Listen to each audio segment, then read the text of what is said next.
Chapter 17. Chauvelin. Chauvelin! The presence of this man here at this moment made the events of the past few days seem more absolutely like a dream. Chauvelin! The most deadly enemy he, Armand, and his sister Marguerite had in the world. Chauvelin! The evil genius that presided over the secret service of the Republic. Chauvelin! The aristocrat turned revolutionary, the diplomat turned spy, the baffled enemy of the Scarlet Pimpernel.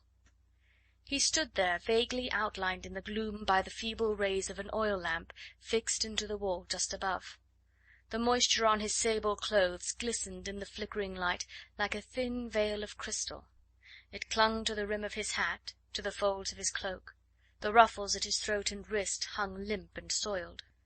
He had released Armand's arm, and held his hands now underneath his cloak.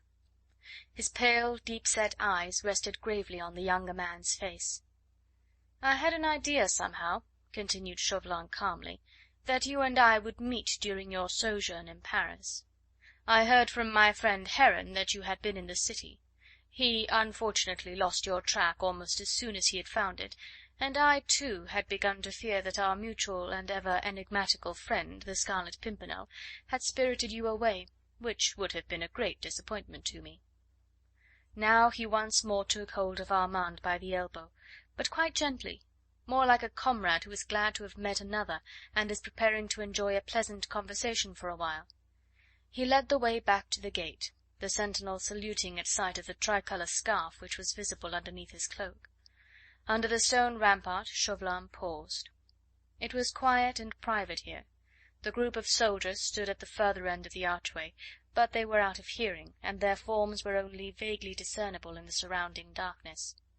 Armand had followed his enemy mechanically, like one bewitched and irresponsible for his actions. When Chauvelin paused, he too stood still, not because of the grip on his arm, but because of that curious numbing of his will. Vague, confused thoughts were floating through his brain, the most dominant one among them being that fate had effectually ordained everything for the best. Here was Chauvelin, a man who hated him, who, of course, would wish to see him dead. Well, surely it must be an easier matter now to barter his own life for that of Jeanne. She had only been arrested on suspicion of harbouring him who was a known traitor to the Republic. Then, with his capture and speedy death, her supposed guilt would, he hoped, be forgiven. These people could have no ill will against her, and actors and actresses were always leniently dealt with when possible. Then surely he could serve Jeanne best by his own arrest and condemnation than by working to rescue her from prison. In the meanwhile Chauvelin shook the damp from off his cloak, talking all the while in his own peculiar, gently ironical manner. "Lady Blakeney," he was saying, "I hope that she is well." "I thank you, sir," murmured Armand mechanically. "And my dear friend, Sir Percy Blakeney. I had hoped to meet him in Paris. Ah, but no doubt he has been very busy. But I live in hopes, I live in hopes. See how kindly chance has treated me," he continued in the same bland and mocking tones.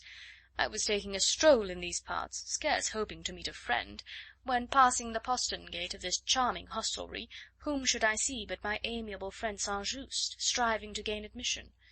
But la! Here am I talking of myself, and I am not reassured as to your state of health. You felt faint just now, did you not? The air about this building is very dank and close. I hope you feel better now. Command me, pray, if I can be of service to you in any way." Whilst Chauvelin talked, he had drawn Armand after him into the lodge of the concierge. The young man now made a great effort to pull himself vigorously together and to steady his nerves. He had his wish. He was inside the Temple prison now, not far from Jeanne, and though his enemy was older and less vigorous than himself, and the door of the concierge's lodge stood wide open, he knew that he was indeed as effectually a prisoner already as if the door of one of the numerous cells in this gigantic building had been bolted and barred upon him. This knowledge helped him to recover his complete presence of mind. No thought of fighting or trying to escape his fate entered his head for a moment. It had been useless, probably, and undoubtedly it was better so. If he could only see Jeanne, and assure himself that she would be safe in consequence of his own arrest, then indeed life could hold no greater happiness for him. Above all now he wanted to be cool and calculating, to curb the excitement which the Latin blood in him called forth at every mention of the loved one's name. He tried to think of Percy, of his calmness, his easy banter with an enemy. He resolved to act as Percy would act under these circumstances. Firstly, he steadied his voice, and drew his well-knit, slim figure upright. He called to mind all his friends in England, with their rigid manners, their impassiveness in the face of trying situations. There was Lord Tony, for instance, always ready with some boyish joke, or with boyish impertinence always hovering on his tongue. Armand tried to emulate Lord Tony's manner, and to borrow something of Percy's calm impudence. "Citizen Chauvelin," he said, as soon as he felt quite sure of the steadiness of his voice and the calmness of his manner, "I wonder if you are quite certain that that light grip which you have on my arm is sufficient to keep me here walking quietly by your side, instead of knocking you down, as I certainly feel inclined to do, for I am a younger, more vigorous man than you." Said Chauvelin, who made pretence to ponder over this difficult problem. "Like you, citizen St. Just, I wonder. It could be easily done, you know." "Fairly easily," rejoined the other, "but there is the guard. It is numerous and strong in this building, and the gloom would help me. It is dark in the corridors, and a desperate man takes risks, remember." "Quite so. And you, citizen St. Just, are a desperate man just now." "My sister Marguerite is not here, citizen Chauvelin. You cannot barter my life for that of your enemy." "No, no, no," rejoined Chauvelin blandly. "Not for that of my enemy, I know, but—" Armand caught at his words like a drowning man at a reed. "For hers," he exclaimed. "For hers?" queried the other with obvious puzzlement. "Mademoiselle Lange," continued Armand with all the egoistic ardour of the lover who believes that the attention of the entire world is concentrated upon his beloved. "Mademoiselle Lange. You will set her free now that I am in your power." Chauvelin smiled, his usual suave, enigmatical smile. "Ah, yes," he said, "Mademoiselle Lange. I had forgotten." "Forgotten, man? Forgotten that those murderous dogs have arrested her? The best, the purest this vile, degraded country has ever produced?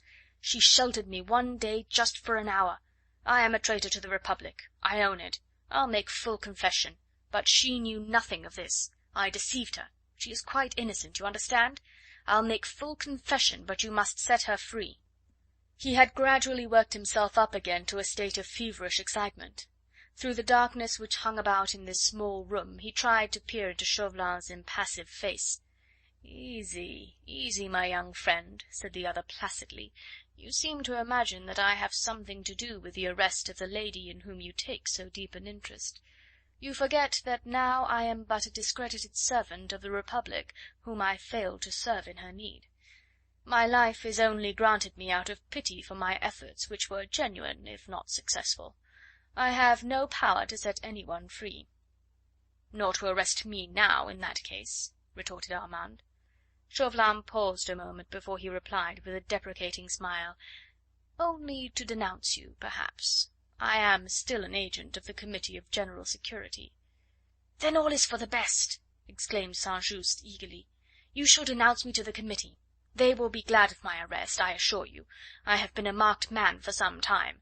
I had intended to evade arrest and to work for the rescue of Mademoiselle Lange, but I will give up all thought of that.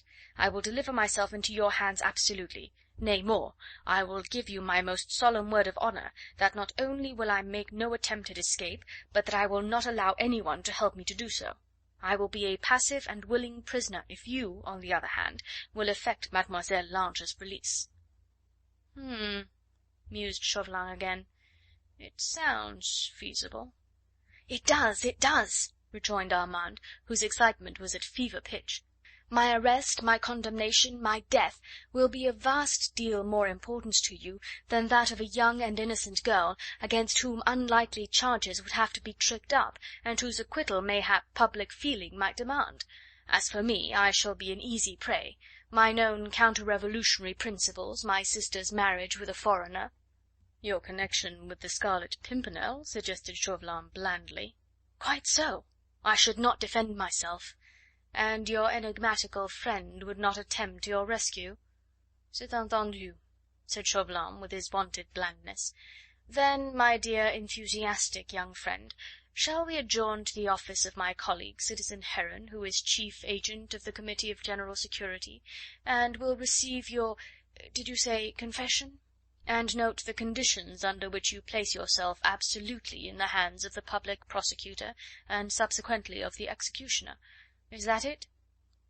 Armand was too full of schemes, too full of thoughts of Jeanne to note the tone of quiet irony with which Chauvelin had been speaking all along.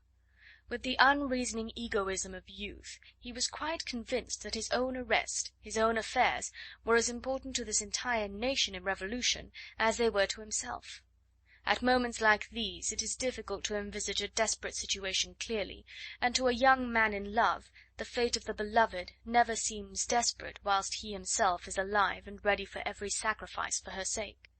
My life for hers is the sublime, if often foolish, battle cry that has so often resulted in wholesale destruction. Armand, at this moment, when he fondly believed that he was making a bargain with the most astute, most unscrupulous spy this revolutionary government had in its pay, Armand just then had absolutely forgotten his chief, his friends, the League of Mercy and Help to which he belonged. Enthusiasm and the spirit of self-sacrifice were carrying him away.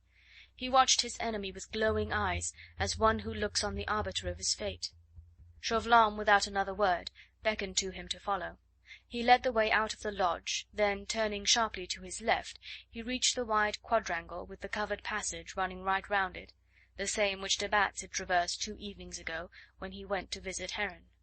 Armand, with a light heart and a springy step, followed him as if he were going to a feast where he would meet Jeanne, where he would kneel at her feet, kiss her hands, and lead her triumphantly to freedom and to happiness.